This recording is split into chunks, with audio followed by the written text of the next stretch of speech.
Assalamualaikum warahmatullahi wabarakatuh. Nah, di sini saya sebagai perwakilan dari divisi akademik akan memaparkan video pembelajaran tentang metode statistika 2 materi pertemuan 12 yaitu ANOVA, yaitu rancangan acak lengkap, rancangan acak kelompok, dan uji perbandingan ganda. Pertama adalah rancangan acak lengkap.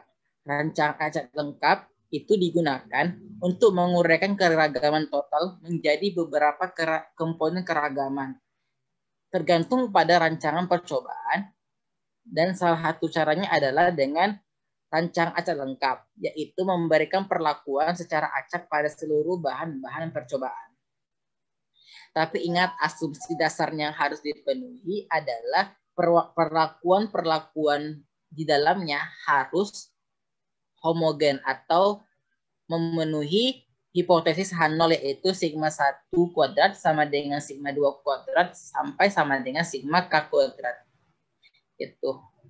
Ini adalah bentuk pemodelannya, di mana mu I sama dengan mu ditambah tau I, di mana tau ini adalah pengaruh efek model. Gitu. Lalu ini adalah tabel klasifikasi satu arah, di mana populasi atau dianggap sebagai perlakuan gitu, sebanyak n kali pengamatan. Artinya populasi 1 diamati sebanyak n kali, populasi kedua atau perlakuan kedua diamati sebanyak n kali, sampai populasi yang ke K diamati sebanyak K kali.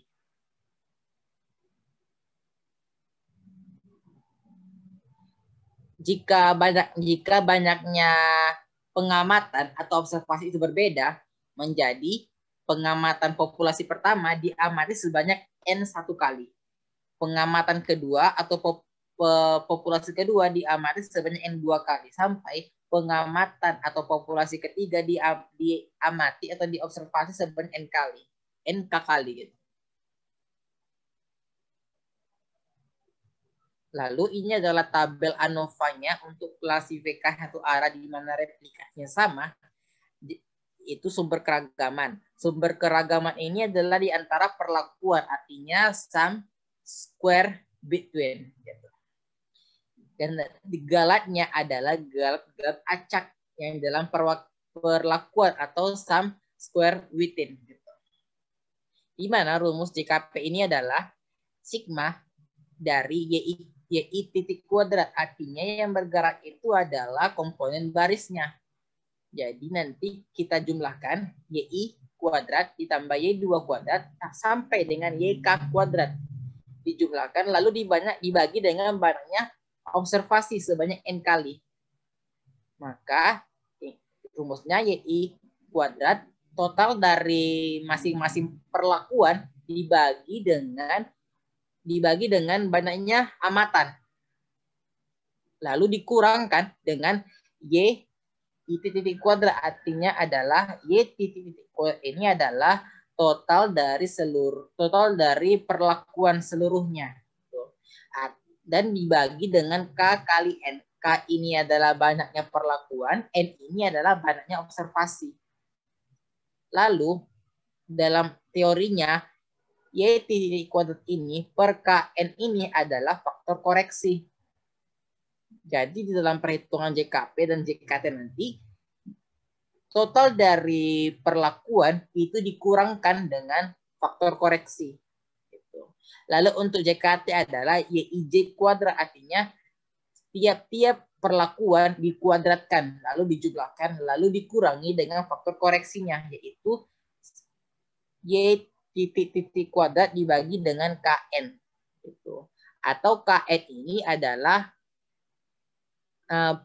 ukuran dari tabel matriksnya. Artinya K ini adalah sebanyak K, N-nya adalah sebanyak C. Artinya N dan K itu adalah ukuran dari tabelnya. Lalu nanti untuk JKG atau jumlah kuadrat galat tinggal dikurangkan total, dikurang perlakuan. Lalu untuk kuadrat tengahnya adalah JKP dibagi DF-nya. Untuk JKG dibagi DF-nya, gitu. Yaitu DF-nya K kali N-1. Gitu. Ingat, kalau dalam statistika matematika, K² dibagi derajat bebas K², lalu K² 2 dibagi dengan derajat bebas K²2, dia akan berdistribusi Fisher. Lalu, karena dia berdistribusi Fisher, kita bandingkan hasil baginya itu dengan tabel Fisher. Gitu. Dengan derajat bebas K-1 dan derajat bebas kedua adalah K kali N-1. Jika dia lebih besar daripada F tabel, maka dia tolak H0. Artinya tolak H0 artinya adalah μ1. Rata-rata dari tiap-tiap perlakuan itu tidak sama gitu. Lalu untuk replikasinya yang tidak sama, itu sama seperti tadi, analog sama dengan yang replikasi yang sama gitu. Artinya replikasi itu banyaknya tiap-tiap pengamatan itu banyaknya populasi itu berbeda-beda di tiap pengamatan. Artinya untuk yang populasi pertama diamati sebanyak 1 kali sampai nanti pengamatan yang ke K. Lalu untuk perlakuan sama seperti analog tadi sama sebelumnya, nanti tinggal ada perlakuan, ada galat. Lalu untuk yang rumus JK itu sama seperti tadi, sigma dari kuadrat setiap unit dikurangkan dengan faktor koreksinya. Faktor koreksi itu adalah total dari Y titik kuadrat dibagi dengan sigma NI. Sigma NI ini adalah total populasi. Sedangkan JKP ini adalah hasil dari total dari tiap-tiap perlakuan dibagi dengan banyaknya sampelnya. Dikurangkan dengan faktor koreksinya. Maka rumusnya nanti JKG sama dengan JKT per JKP. Gitu. Lalu, sama kayak tadi, kita bandingkan dia dengan tabel Fisher. Gitu. Maka jika dia lebih besar daripada F tabel, maka dia akan tolak H0. Artinya, respon dari tiap-tiap perlakuan itu tidak sama gitu. Lalu untuk klasifikasi 2 arah itu dinamakan rancangan acak kelompok. Tadi kan sebelumnya rancangan acak lengkap itu digunakan jika bahan percobaannya itu atau medianya itu homogen. Tapi jika dia tidak homogen, kita menggunakan rancangan acak kelompok gitu. Sama kayak tadi bentuk tabelnya. Tapi untuk perlakuan 1 dilakukan sebanyak B kali kelompok gitu. Berarti Y1N, Y2N, Y sampai Y ke KN.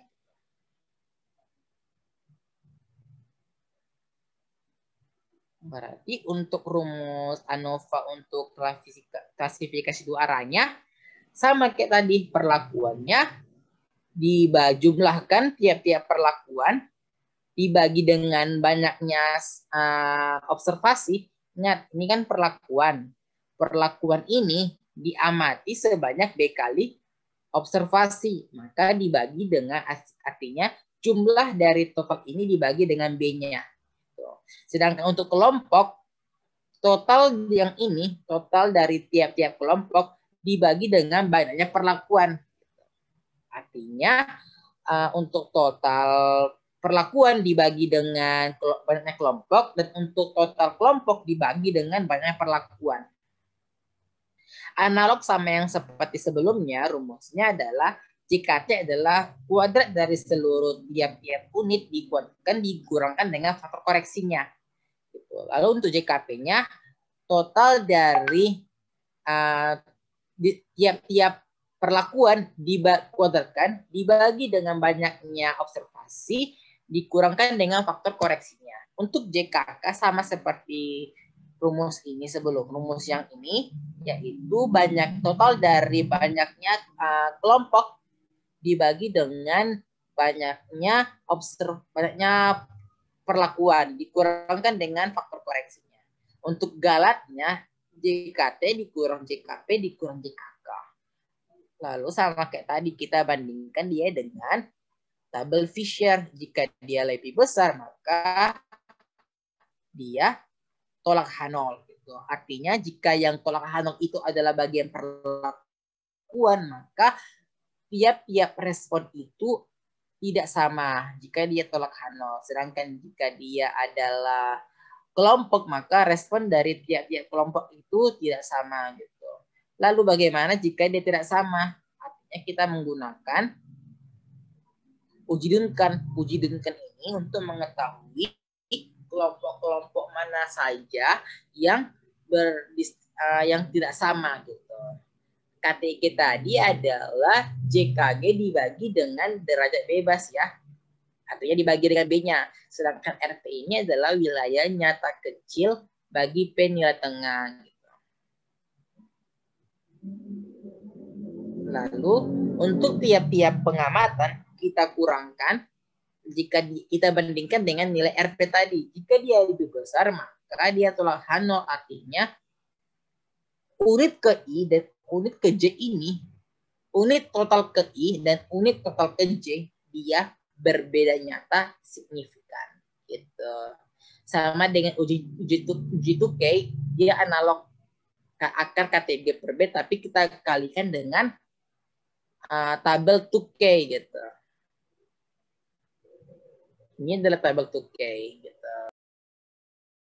Untuk nomor soal latihannya itu ada tabel ini. Tabel ini adalah tabel perlakuan dan kelompok. Artinya perlakuan ini dia direplikasi sebanyak 5 kali. Yaitu untuk perlakuan 1 ada 5 kelompok atau replikasi 5 kali 10, 12, 20, 9, 13 sampai perlakuan kelima. Untuk membandingkan, kita ingin membuktikan yaitu apakah respon dari tiap-tiap perlakuan dan tiap-tiap kelompok itu sama. Pertama adalah JKT.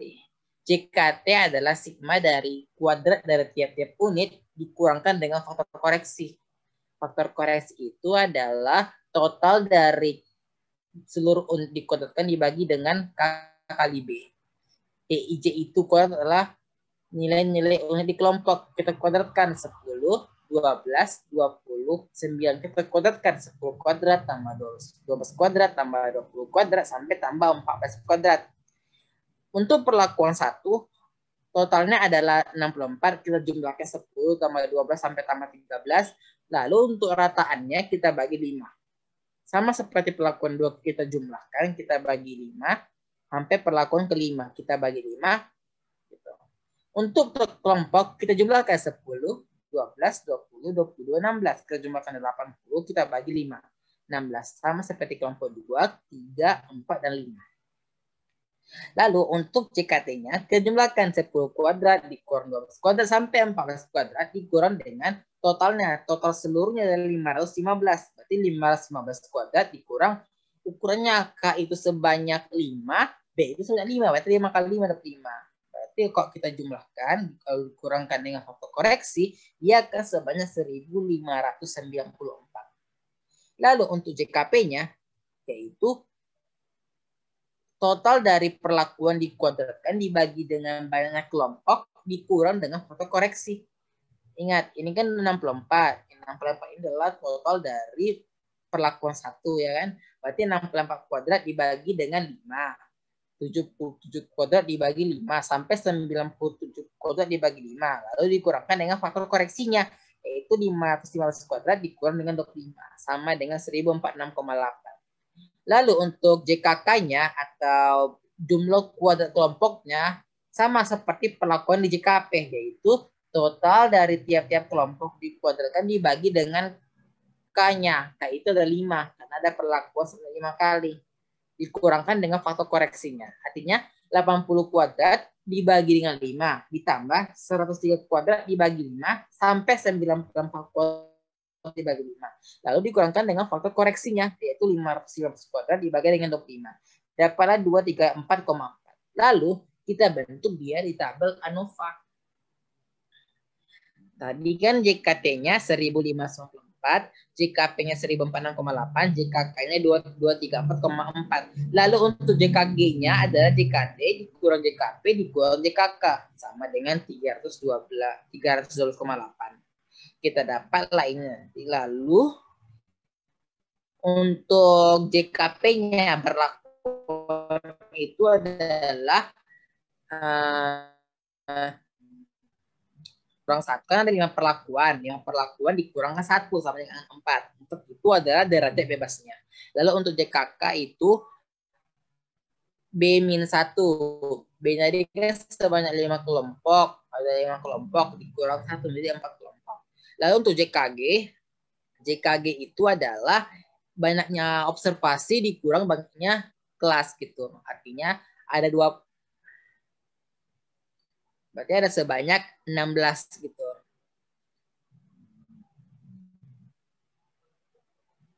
Artinya banyaknya kelompok di 1 dan banyaknya perlakuan dikurang 1. Artinya K-1 dikali B-1. 4 kali 4, 16. Gitu. Lalu JKT-nya 24. Lalu JKP-nya adalah lalu untuk KTP-nya adalah JKP dibagi dengan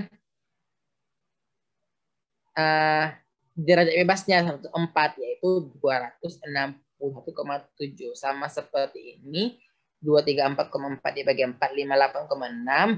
Lalu 19,5 ini adalah 312,8 dibagi 16. Lalu untuk ininya, selisihnya berarti JKP dibagi JKG. Maka 261,7 dibagi 19,5, 13,386. Lalu untuk JKK per JKG itu 2,9974 didapat dari 58,6 dibagi dengan 19,55. Lalu kita bandingkan dengan tabel Z normal, tabel Fisher gitu. Jadi kan FP-nya itu 13,386, sedangkan Fisher 0,05, 5,16 itu adalah 3,01. Maka dia karena lebih besar berarti dia tolak H0. Lalu untuk FKK tadi kan dapat 2,994 lebih kecil daripada 3,01. Maka dia terima H0. Berarti yang responnya sama adalah kelompok tapi perlakuannya berbeda respon. Tuh. Lalu karena yang berbeda itu adalah perlakuan, maka perlakuan tadi kita lakukan dengan uji Duncan gitu. Nah, pertama kali kita urutkan perlakuannya,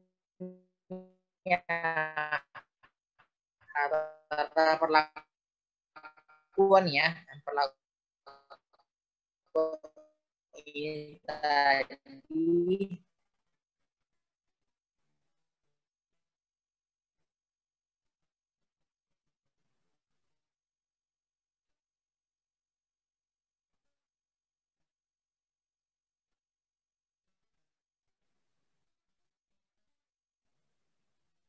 perlakuan tadi adalah ini 16 20, B-nya. Lalu untuk selisih nyatanya kita lihat di sini 64 ke 77.